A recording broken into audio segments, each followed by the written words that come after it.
Hi, this is Leonard from Cosmic Sound and welcome to another feature from our high-tech department. Today we're talking about something very exciting. It's the recently released Maschine Mark II from Native Instruments. It comes in two versions. This is the full-size version and it also comes in the Maschine Micro that we're used to from its previous edition. There are heaps of new changes with the controller and there's also some new changes with the Maschine 1.8 software, which I'm also going to get into. So let's get straight in. We're going to talk about the controller first. The first thing you'll notice is we have some different colors going on. So this is not a default thing when you buy the unit. They'll come in two colors. We've got black and we've got white, and that's the same for both the larger size Maschine and the Micro as well. But what you can now do is totally customize the look of your unit with customizable faceplates, of which there are 5 different versions. So I've got the red one here right now, and you can see I've got the blue one actually on the unit right now. So all you do to get this to happen is you take all your knobs off, pull this off, which I think is magnetic, and then just reattach the next one, put the knobs back on, and off you go again. So a couple of other things that have changed. The next thing you'll notice will probably be the screens. So they've actually reversed the color of these to provide more contrast and make it a lot easier to see in the dark. Of course, you can still customize the actual levels from within the Maschine software if it's not perfect from the outset. Just to show you a little thing here, so if I jump into the sampling mode, you'll see it's a lot clearer and a lot easier to actually look at the waveform on the screen and to modify it however you want to do that. So jumping back and having a look at some other things on the controller, you'll notice that this area here has changed. So we used to have 3 knobs here, one for volume, one for swing, and one for tempo.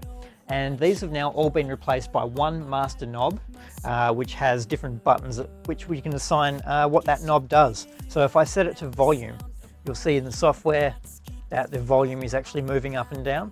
If I set it to swing, you'll see the swing value turn up and down as well.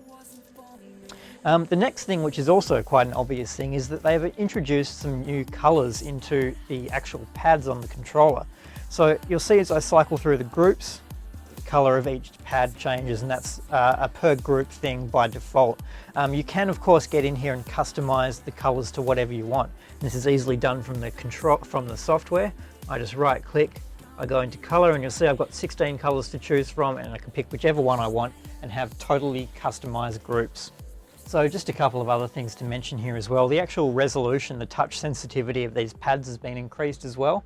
So they actually work really well. I'm quite enjoying the sound. So just to give you an idea, I hold down note repeat and you'll hear the harder I push, we'll get full volume, and you can then slightly withdraw the pressure and you'll hear it go down to a very low level.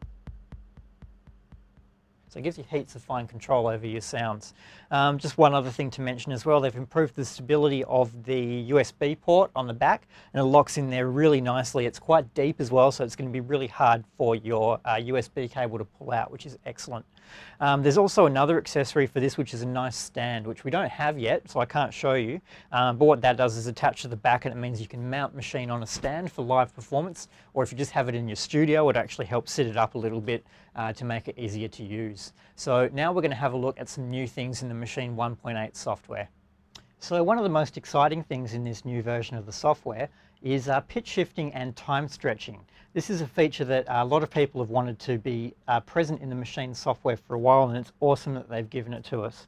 So what does this mean? Well, something which a lot of people will be familiar with is if you want to use a loop and you want to sync it to your project tempo, it's often quite difficult to make that happen. So the time stretching feature in the new Maschine 1.8 makes this very easy. So what I've got here is I've got a hi-hat loop, which was originally produced at 124 beats per minute, and I've got my project, which you can see is at 120, and of course this isn't going to work. So all I need to do is jump into sampling mode. So in the sampling section, you can see a few things at the top. We've got record if we wanted to actually sample something live. We've got edit, we've got slice, which is great for chopping up sounds and applying them across a group. We've also got map here, which we can map different notes to samples. So in edit mode, what you'll see up the top here, we've got a couple of arrows and there's heaps of different things we can cycle through until we come to stretch, which is the new addition here. So what I've got here, I've got a loop which is not in time with my project tempo, and I'm going to jump into settings. So you'll see that its auto detect is on, and it's automatically detected that the original sample was 124 beats per minute. And of course I want my sample to be in 120 beats per minute to match the rest of my project. So I've selected that, and of course you can make this whatever you want. It's also recognised that the length here is 2 bars, which is exactly right. That's what the original sample was. So to make it happen, all I need to do is hit stretch on the Maschine hardware or apply in the Maschine software. So I'm just going to hit stretch. So that's now done. So if I was then actually to add in another sound here, so we'll jump back to normal mode. I'm going to select a second pad. We're going to get a kick drum, load that. We'll just jump into step mode here. I'm just going to put 1 on each beat. And then when I go back to my original sample, I'll just put 1.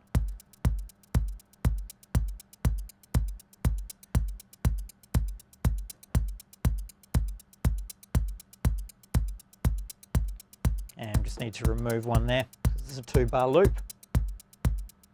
And there it is, perfectly synced to the project tempo. Now this is another way we can use this as well. So let's say this kick drum sample that I've just brought in. So we'll jump back to control mode. There's my kick drum sample. I'm going to jump into sampling mode again. We're going to go stretch again, and we're going to go into the settings. But instead of doing a beat shift, what I'm going to do is just freely stretch the sample. So we're going to go into free mode, and I want this sample to be stretched, so my new time will be, let's say, 20% of the original speed. So when I hit stretch this time, you'll see I've now extended this sound. And again, we can do this again. So we'll jump in here again, and let's make it now, say, 30% of the original, which is now the modified version. Stretch. And we've completely morphed this sound now. So the other thing you can do is actually to jump back into settings, and we've got a tune knob over here. So I can actually retune this sound. So if I wanted to actually regain some of the pitch that I've lost from the time stretching, I can do that as well. And we'll apply that, and you'll see it's a very high-pitched sound. Now you might not want to do this to a kick drum, but imagine the range of sounds that you could put in and do this to and create completely new sounds from raw audio material. So another thing we've got in the software is a couple of new effects, which is always good. So to demonstrate those, I'm just going to load another sample here. Let's go with that same kick drum that we were using before. There it is. So now I'm going to jump back into source modules, and now I've got the choice of my sampler and my other 3 free slots which I can use for effects. So let's just program in a basic loop here. I'm going to go to my second slot here. And there's 2 ways you can do this. The easiest way is to just hit shift and browse, and we'll go straight into effects. And here's the new effect here, the transient master. So I'm going to load that into the slot, and you'll now see it selected here as transient. So let's just get this loop playing. Don't want those sounds anymore. And of course, because I've got a 2-bar loop here, I'm going to have to program that right in. So back to control mode. Now, we're on the transient master, and I've basically got these controls here. So I can add more attack to the sound, or I can remove the attack from the sound. This is primarily what you're going to be doing with the transient shaper, is adjusting the attack portion of the sound. We can also change the sustain of the sound, if we want the sound to exist for longer or a shorter amount of time. And then the only other things we've got here are the input gain to adjust the incoming level, and we've got a limiter there to stop things from peaking. So there are a couple more new additions to the effects, and basically to find them, what we need to do is jump down this list and find the saturator. So I'm going to load that into my 3rd slot here. And basically what we've got here are 2 new modes. So I'm just going to start my sample. You already hear it's nicely saturated. So we've got 2 new modes here. We've got tape for adding tape saturation, and we've got tube for adding tube saturation. And they're both really nice ways of adding warmth to your sound. You can use them on pretty much any sound. They'll be good on drums, they'll be good on synths, anything that you want to use. So here we've got amounts of drive. We've got EQ as well, so we can subtract bass from the sound or subtract highs from the sound, and we've got a gain control. Show you the tape version as well. This is much simpler. We've got an input gain, we have a tone knob, and we simply have a warmth control as well, which will change the amount of saturation. And that's it for the new effects in Maschine 1.8. So just one other thing to mention is that Maschine now has host transport control, which is something a lot of people have been waiting for as well. So it's quite a simple thing, but all that means is when you hit the play button on Maschine, it means that your host software will start playing. The only other thing to mention, which is an excellent addition that Native Instruments have made with this, it now comes free with a full version of their synth Massive. Which is used by many people through many areas of electronic music. So it's a really great addition to the package with Maschine. You already get a huge library of samples with it, and now of course you're getting a synth with it, which of course was implemented a couple of versions ago, that you could then now run VST or AU plugins within the Maschine software. So you don't even need any other DAW to make this happen. You can run Massive straight from within the Maschine software. So we've been taking a look at the new Maschine Mark II controller and the Maschine 1.8 software, all recently released by Native Instruments. They're fantastic products. They're an addition which would be welcome in any electronic music studio, or indeed any recording studio as well, for if you're going to work with samples.